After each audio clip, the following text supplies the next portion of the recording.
It's funny how I can emphasize the same points I made 2.5 years ago, and the same points that I made that drew me into this whole saga was the fact that these people were targeting Robert Kelly's music. So the fact that these people know the power of music and use music to influence so many, that was a red flag to me, especially when we see all this demonic imagery and all this stuff being geared toward kids. Yet they expect me to believe that Robert Kelly built his whole career to recruit young girls. So if that's the case, let's go back to what led us to where we are now. I ain't playing no motherfucking games with you, boy. I gave you 120 hours to get back in touch with me, nigga. But fuck them 120 hours, nigga. You talking about my daughter. You know you supposed to be working with her music, R. Kelly. Yeah, that's what I'm talking about, Robert R. Kelly, the singer, you bitch ass nigga. I got you, boy. Yeah, come fuck with me. This Savage, Tim Savage. Fuck you, nigga. R. Kelly, by now, you should know that you should come see me. You know who I am. You know who you have at your house. My daughter, Jocelyn Savage.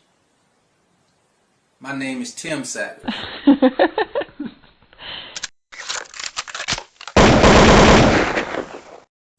Maybe people miss the obvious signs in the people that I brought to you long ago, and why I don't focus on people on YouTube and their opinions when I can read through all these narratives these people put out there and put the story together in my own mind, present it to you, and let you make your own opinions about what you see. So again, when I notice these people telling these stories, the people coming out representing Robert Kelly and all the people giving their input are not very credible, it was obvious to me that something was going on behind the scenes, but that was none of my business until people started to bring me in the mix.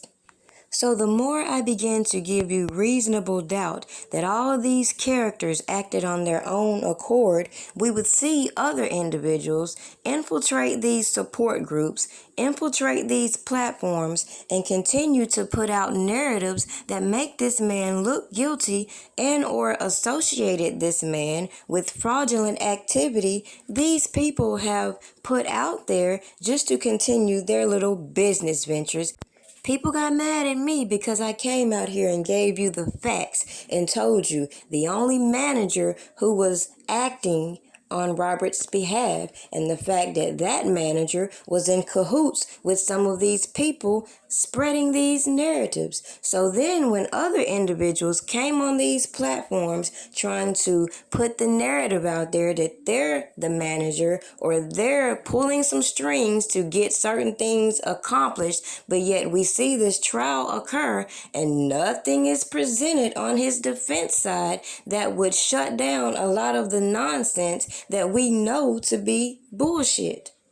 Instead, we watched the interviews of the people who were involved with some of these Jane Does, who referred some of these employees, such as Linda Mitch, who cut the checks to some of these Jane Does. Some of these people who even got on the stand and testified against him were given platforms. Some of these uncharged acts were put on display and even put in a documentary that people wanted us to believe would help this man. But at the end of the day, everything these people put in motion backfired publicly, and we saw them try to clean it up over and over while other individuals keep you distracted from what's actually occurring right in plain sight.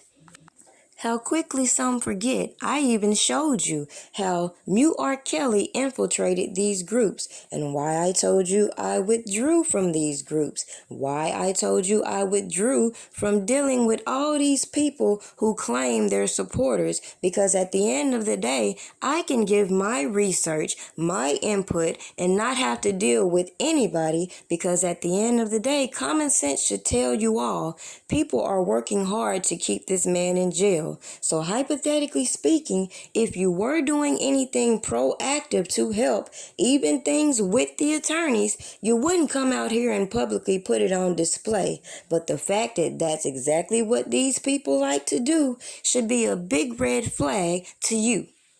If you haven't already, make sure you subscribe to my Patreon. Now I'm going to start breaking down all these individuals play by play. And we're going to start with Tim Savage. But let's continue this video with where is the cult? Because I have yet to see this cult that Tim Savage came out here claiming that Robert Kelly had after he was given all this janky ass information from Ashy McGee. Now, as I begin to explore the characters of these people and see how they aren't credible, so the fact that I put all this information out there before trial and I watched how all these people move told me a lot. Anybody with common sense knows how the government operates, and if they can't get any evidence to substantiate their allegations against you, they will target the people around you. And if the people around you are dumb enough to incriminate themselves, then guess what? They can point the finger back at you. So again, when I bring this type of content to you and I watch these clowns try to discredit it, call what I show a conspiracy all you want, but the way these people acted showed me either A, they're liars, or B, they're trying to conceal the truth. Either way, I wanted no parts of it, but the fact that they just can't move around and can't keep what I think off of their agendas tells you a lot, as it should. How did I get this man's bank account information, his passport, and a whole lot of personal information that other people claim they were holding and were not going to release?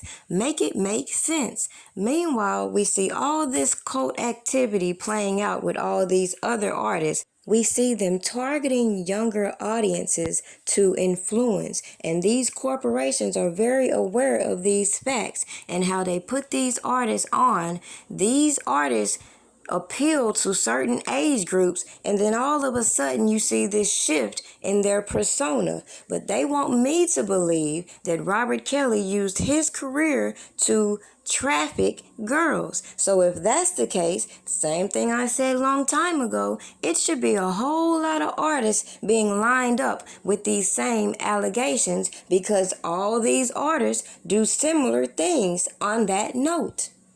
So what sense does it make to watch these corporations do this meticulously, build these artists up, let them influence the children, and then when they don't cooperate with them for some reason, we watch all this scandal come towards them? Make it make sense.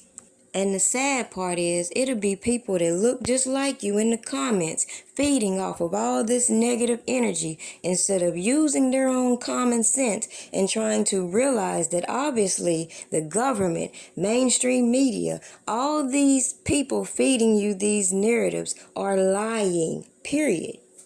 So when I said that I would have respected Mute R. Kelly a whole lot more if they had come out and said that they just don't want Robert Kelly to profit off of his music, I would have took that. But the fact that they wanted to manipulate the facts and say that this man is using his music to recruit girls, bypass all the music that other people has gotten from him, bypassed that even Ronald Isley himself came out with one of his songs that he was working on in 2008. All this shady behavior were red flags to me. Meanwhile, all these people kept getting on these platforms, aiding the prosecutors. And now they want to sit here and play dumb and keep implicating more people as to how individuals ended up with some of Robert Kelly's assets. Now, if you're dumb enough to believe that this man has no assets, you're fucking crazy, because the whole point is all these people have been putting things in their name, putting businesses in his name, having bank accounts in his name, and most of all, recruiting fans in these fan groups in his name. So at the end of the day, wake up. Just like most celebrities use, they need gimmicks to sell whatever it is they're trying to pitch to you. So to me, Mute R. Kelly was just another gimmick, because at the end of the day, they know that they're going to put this music right back out there, as we see on Tidal, who's also been implicated in fraudulent activity. We see Robert Kelly's music all over it. So make it make sense to take it off YouTube and put it on Tidal, but y'all said Mute R. Kelly.